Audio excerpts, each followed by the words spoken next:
Baiklah pemirsa, Assalamualaikum warahmatullahi wabarakatuh. Selamat pagi, kami YouTuber Tommy Bita Pendidikan. Kali ini kami berada di kawasan kantor Dinas Pendidikan Kota Cirebon, dan kami akan menayangkan tentang kegiatan sosialisasi PPDB atau penerimaan peserta didik baru tahun 2024-25, mulai dari tingkat TK, SD, SMP, baik negeri maupun swasta.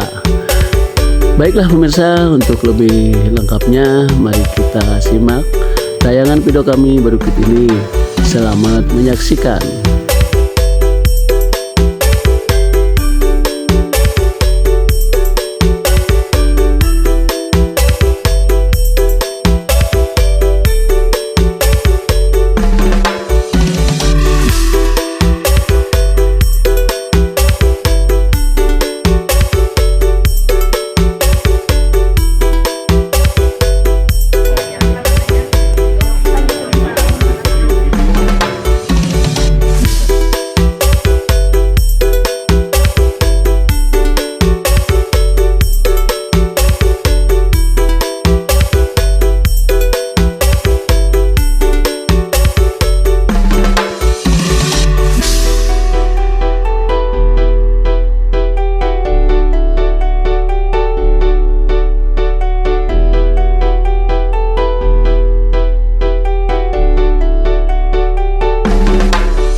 Indonesia yang merdeka, merdeka, hiduplah Indonesia Raya. Indonesia yang merdeka, merdeka, tanahku, negeriku yang ku cinta. Indonesia Raya, merdeka, merdeka, hiduplah Indonesia Raya.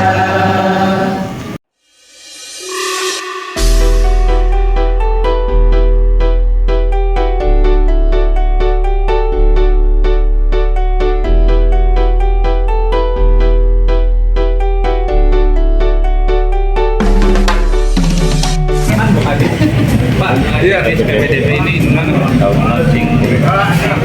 Pertama hari ini sosialisasi terkait dengan Juklak PPDB untuk 2024-2025. Memang ada perubahan yang dilaksanakan berkaitan dengan perubahan Juklak juga Ibu ya.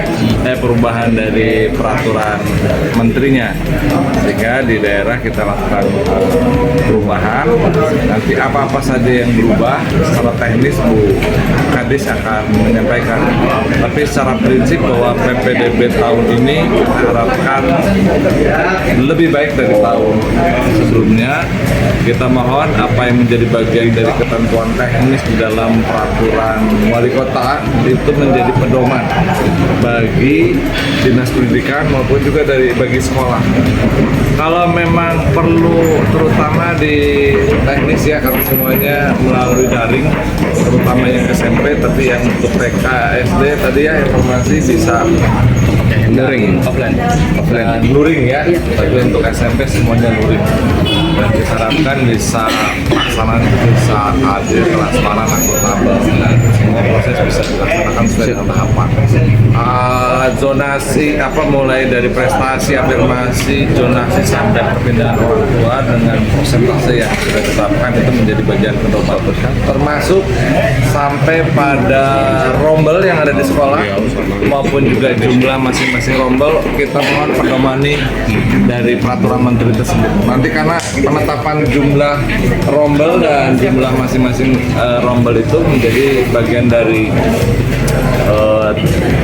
kewenangan yang diserahkan pada dinas untuk ditetapkan, dan kita harapkan pedomani dari tuntuk yang ada.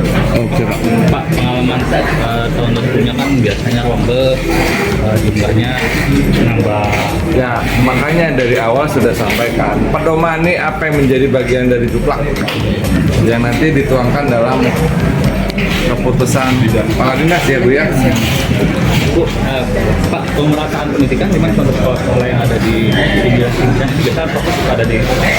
Nah, makanya zonasi ini kan bagian dari proses pemerataan itu, supaya kita dorong semua sekolah itu punya kompetensi dan punya keunggulan komparasi ya sama gunanya, sehingga tugas kita ya bagaimana pertama penyebaran dari masing-masing sekolah, karena kalau lihat kan Pekalipan itu kan nggak ada sekolah SMP itu nggak ada, tapi di Lemawungkuk misalnya di Kebumen itu numpuk. Ini jadi PR kita supaya persebaran zonasinya juga bisa rata, tapi secara kualitas dan keunggulan kooperatif juga sama, sehingga tidak lagi sekolah favorit. Tujuan zonasi seperti itu, termasuk yang penyebaran ke swasta ya Pak?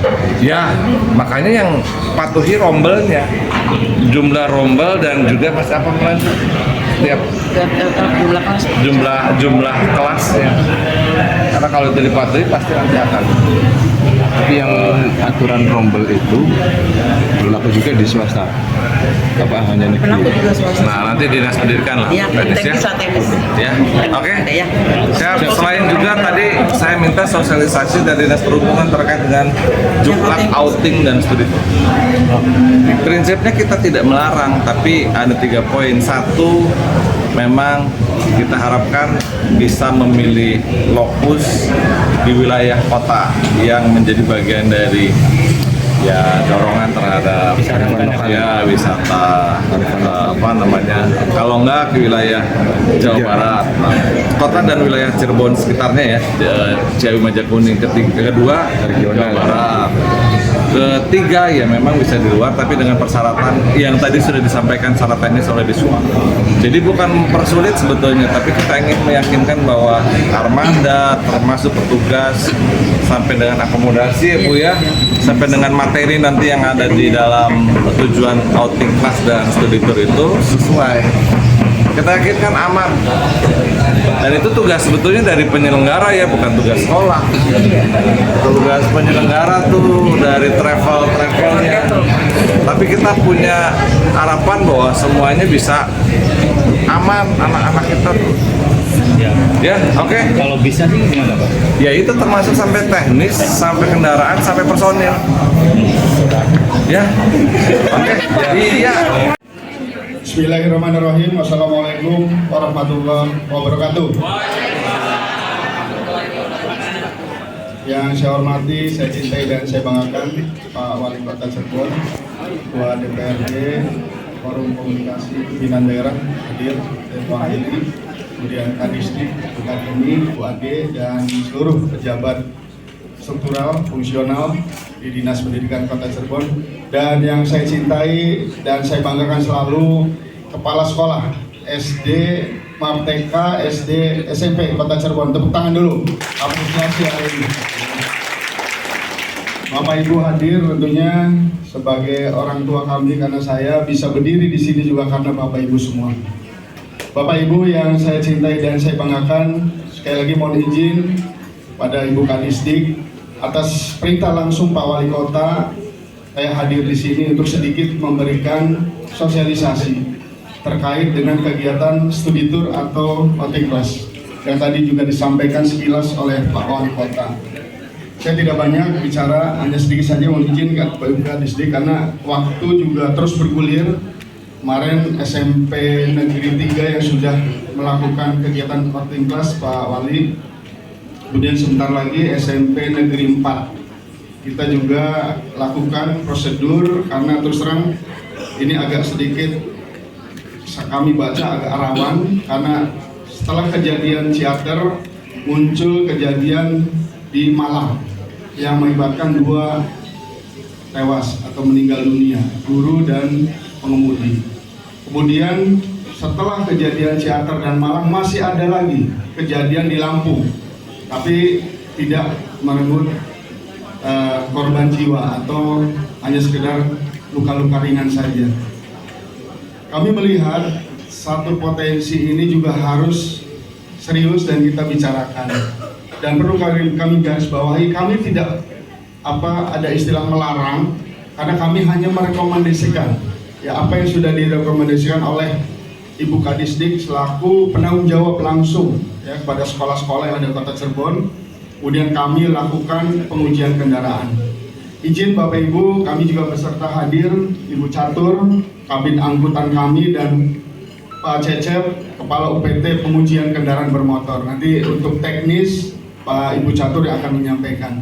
Intinya bahwa kami selalu berharap apa yang sudah menjadi sebuah kebijakan pemerintah baik provinsi maupun kota tentunya sama-sama kita taati. Ya. Kalau memang harus dilakukan ya, pengujian kendaraan, kami mohonkan dengan sangat ya, kami tidak menghambat atau tidak mempersulit sekali lagi. Tapi lebih dari itu, tadi Pak Wali sudah sampaikan bahwa keselamatan adalah yang paling utama. Jujur Bapak Ibu, kemarin kami sampai jam 8 malam untuk mengecek kendaraan yang akan berangkat.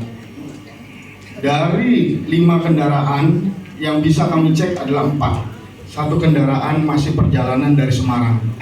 Ini juga sebetulnya di luar ya, ketentuan yang sudah disepakati bersama Pak Wali saat itu, tetapi tidak masalah. Tapi setelah kami sosialisasikan hari ini, mudah-mudahan tidak ada lagi istilahnya kerancuan. Kami hanya menjalankan tugas, memberikan satu kepastian keselamatan bagi para penumpang, khususnya anak-anak ataupun para siswa yang akan melaksanakan studi tour. Nah, untuk lebih jelasnya mohon izin nanti Bu Catur dan Pak Cecep memberikan sedikit bagaimana prosedurnya, sehingga nanti tidak ada lagi yang izin langsung ke Dinas Perhubungan. Tapi kami akan melaksanakan pengujian kendaraan itu kalau sudah ada rekomendasi dari Dinas Pendidikan. Tangan yang berada di depan, mulai kepada sebelumnya.